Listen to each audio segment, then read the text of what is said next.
everybody, this is Damon King. I'm a certified financial planner professional with Chapelwood Financial Services. And on this first episode, episode number 1 of Think Like an Advisor, I am going to be sharing to you a question that I got from a client. I'm going to read this to you, and I'm going to ask you, what would you have done? What would your response have been? And then I'm going to share with you exactly what my response was. Today's issue comes from Sally. Now, what you need to know about Sally is that, unfortunately, she went through a divorce, and that divorce is basically finalized. And she got an email from her advisor, her current financial advisor, and this email was sent to both her and her soon-to-be ex-husband. So it says here, Dear blank, her ex-spouse, and Sally, realizing the division of accounts in all respects is at hand, I wanted to get information to both of you, respective of accounts presently existing in respect of investment allocations going forward.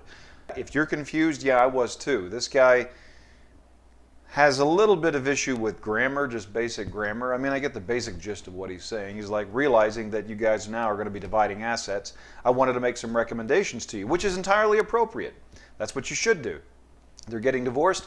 Now the two, or the one, are two people, and so now we need to come up with something different. So he went on to say, specific to your IRA accounts, so they've got IRA accounts, tax-deferred money as well as taxable after-tax money, both of which are invested in this specific dividend income growth portfolio. Our recommendation is for both of these to be changed to this specific. I'm not going to give you the names, but this specific. So I'm going to change from this strategy to this strategy. Then he says, specific to your trust account, presently invested in this dividend index strategy, we would like to reallocate it equally. So he says we would like to reallocate it equally. Again, really poor grammar here. Into the Delta, blah, blah, blah, blue chip growth and opportunity strategies. So what would you have done? Would you say, yeah, go ahead and make the change, or no, don't do anything? I actually responded to Sally. And when you're an advisor, you've got to think about more than just the numbers. You've got to kind of think about the psychology of the situation. But sometimes it just comes down to basic common sense. This advisor emailed this same recommendation to Sally and her soon-to-be ex-husband. I have no problem with the advisor wanting to continue to advise both Sally and her ex-husband. That's not a problem. You know, it doesn't represent a conflict of interest so long as both of them are treated as individuals, separately. So I had a real problem with the advisor emailing both of them, recommending the exact same strategy to both of them. So I'm going to read to you exactly what I responded to Sally. I said, thank you for forwarding this to me. My questions are less about the assets themselves. I'm more concerned about why he is recommending them to you. It appears you're making identical recommendations to me and my ex-husband. Do we have identical needs and goals?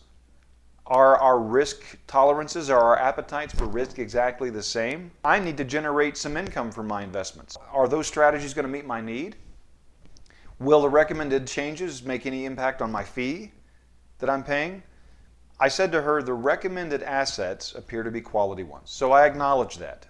You know, I don't have a problem as an advisor saying that another advisor, you know, they're recommending decent assets.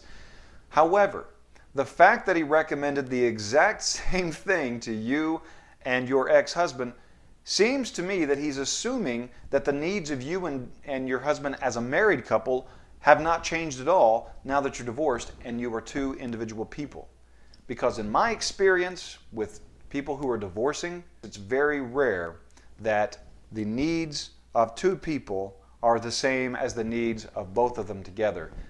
Marriage and divorce and the birth of a child and any life change, the loss of a job, any life change changes the narrative of your story.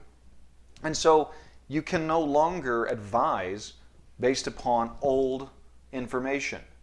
I need to learn more about what you personally are looking to do. I need to know what kind of income need you had. I need to know what is your personal risk tolerance.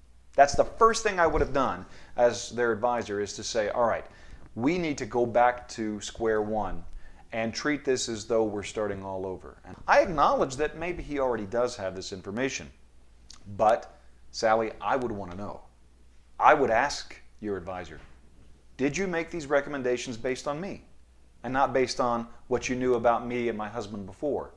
It's not enough for you as the client to know what I'm recommending. You need to know why I'm recommending it. Always ask why, and just because you felt something yesterday does not mean that life doesn't change. Life always changes. So thank you so much for watching this episode. Hit the share button, hit the like button, and subscribe to our channel so that you can get more videos just like this. And be sure to enroll down in the link below in one of our upcoming financial enrichment classes. We get all kinds of more information about how retirement works and get answers to all of your questions. Thanks so much for watching. I'll see you next time.